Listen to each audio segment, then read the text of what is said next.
প্রাকৃতিক দুর্যোগ মোকাবেলায় মুমিনের করণীয়। পৃথিবী মহান আল্লাহ তাআলার সৃষ্টি, আর এই বিশ্বজগতের প্রতিটি ঘটনা তাঁরই ইচ্ছা ও প্রজ্ঞার অধীন।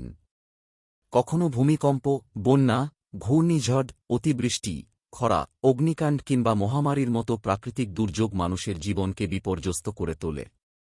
মুহূর্তের মধ্যেই ধ্বংসস্তূপে পরিণত হতে পারে বছরের পর বছর ধরে গড়ে তোলা ঘরবাড়ি, হারিয়ে যেতে পারে অগণিত প্রাণ, সম্পদ ও স্বপ্ন। এসব দুর্যোগ মানুষকে স্মরণ করিয়ে দেয়, পৃথিবীতে মানুষের শক্তি, প্রযুক্তি ও সামর্থ্য যতই উন্নত হোক না কেন, আল্লাহর অসীম ক্ষমতার সামনে মানুষ চরম অসহায়। ইসলাম প্রাকৃতিক দুর্যোগকে শুধু একটি প্রাকৃতিক ঘটনা হিসেবে নয়, বরং আত্মসমালোচনা, ঈমানের পরীক্ষা, আল্লাহর দিকে প্রত্যাবর্তন এবং শিক্ষা গ্রহণের একটি গুরুত্বপূর্ণ উপলক্ষ্য হিসেবে বিবেচনা করে। তাই একজন মুমিনের দায়িত্ব হল দুর্যোগের সময় ধৈর্য ধারণ করা, আল্লাহর কাছে তাওবা ও ইস্তিগফার করা, ক্ষতিগ্রস্ত মানুষের পাশে দাঁড়ানো এবং নিজের জীবনকে আল্লাহর আনুগত্যের পথে পরিচালিত করা। আল্লাহর ফয়সালার প্রতি ঈমান ও ধৈর্য ধারণ করা। মুমিন সর্বপ্রথম বিশ্বাস করবে যে পৃথিবীতে যা কিছু ঘটে সবই আল্লাহর ইচ্ছা ও নির্ধারণ অনুযায়ী ঘটে। আল্লাহ তাআলা বলেন, অর্থ আল্লাহর অনুমতি ছাড়া কোনো বিপদ আসে না। আর যে আল্লাহর প্রতি ঈমান আনে তিনি তার হৃদয়কে সঠিক পথ দেখান। সূরা তাগাবুন আয়াত 11। দুর্যোগের সময় হতাশ না হয়ে ধৈর্য ধারণ করা মুমিনের অন্যতম বৈশিষ্ট্য। 2 তাওবা, ইস্তিগফার পাঠের মাধ্যমে আল্লাহর দিকে ফিরে আসা। প্রাকৃতিক দুর্যোগ মানুষকে নিজের দুর্বলতা উপলব্ধি করায়। তাই এমন সময় আল্লাহর কাছে বেশি বেশি তাওবা ও ইস্তিগফার করা উচিত। আল্লাহ তাআলা বলেন, অর্থ তোমাদের ওপর যে বিপদ আসে তা তোমাদের কৃতকর্মেরই ফল, তবে তিনি অনেক অপরাধ ক্ষমা করে দেন। সূরা আয়াত 30। এই আয়াত মানুষকে আত্মসমালোচনা ও আল্লাহর নিকট ক্ষমা প্রার্থনা শিক্ষা দেয়। 3 আল্লাহর কাছে বেশি বেশি দোয়া করা। দুর্যোগের সময় মানুষের সবচেয়ে বড় আশ্রয় আল্লাহ। রাসূলুল্লাহ সাল্লাল্লাহু আলাইহি ওয়াসাল্লাম বিপদে আপদে এ দোয়া পড়তেন।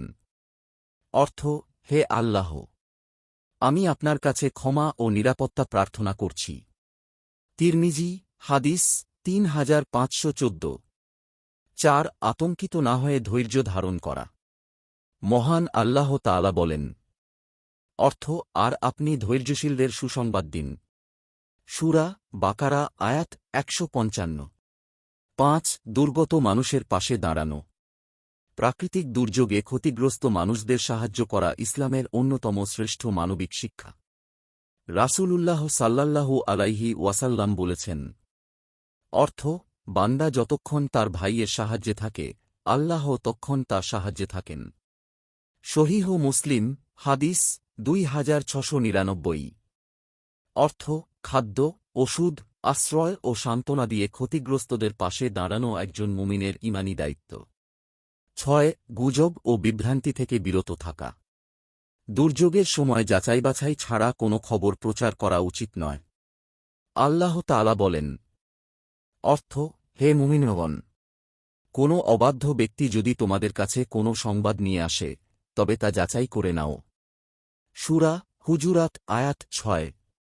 7 নিরাপত্তায় প্রয়োজনীয় সতর্কতা অবলম্বন করা। ইসলাম শুধু দোয়ার শিক্ষা দেয় না, বরং বাস্তবিক সতর্কতাও গ্রহণ করতে নির্দেশ দেয়। রাসূলুল্লাহ সাল্লাল্লাহু আলাইহি ওয়াসাল্লাম বলেছেন, অর্থ আগে তোমার উটটি বেঁধে রাখো, তারপর আল্লাহর ওপর ভরসা করো। জামে তিরমিজি হাদিস 2517।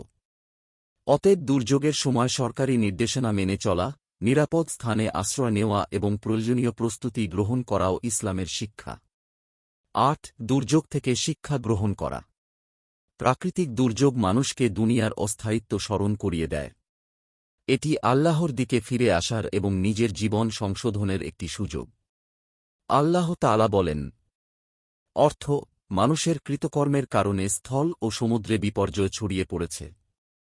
সূরা রুম আয়াত 41।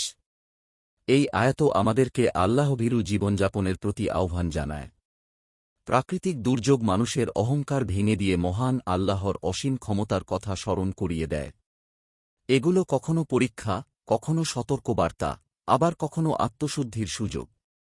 তাই একজন মুমিনের উচিত আতঙ্ক বা হতাশায় ভেঙে না পড়ে ধৈর্য ধারণ করা, আল্লাহর ওপর পূর্ণ ভরসা রাখা, বেশি বেশি তাওবা ইস্তিগফার ও দোয়া করা, গুজব থেকে বিরত থাকা, নিরাপত্তামূলক ব্যবস্থা গ্রহণ করা এবং ক্ষতিগ্রস্ত মানুষের পাশে দাঁড়ানো।